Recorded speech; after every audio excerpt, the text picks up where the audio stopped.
কথাটা একটু বলেন তো। এই মেয়ে মুখ খোলেন। আচ্ছা, মুখ খোলার দরকার নেই, থাক। আমার স্বামীর দোষ দেব না। প্রথমত এই মেয়ে যদি জায়গা না দিত তাহলে আমার স্বামী কি কখনো আসতে পারতো?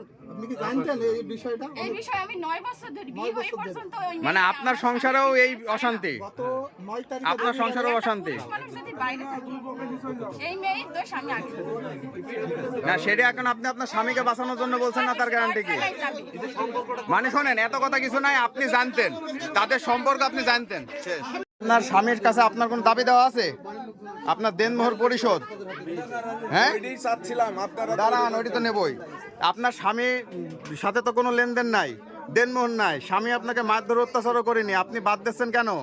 আপনি যে অপরাধ করছেন আরেকজনের সাথে সম্পর্ক, সেই কারণে, ঠিক আছে তো? হ্যাঁ, বুঝি না, আপনি যে বাদ দিচ্ছেন, আপনি বাদ দিচ্ছেন, আপনার স্বামীর জন্য আপনি বাদ দিচ্ছেন না, আপনার জন্য আপনি বাদ দিচ্ছেন।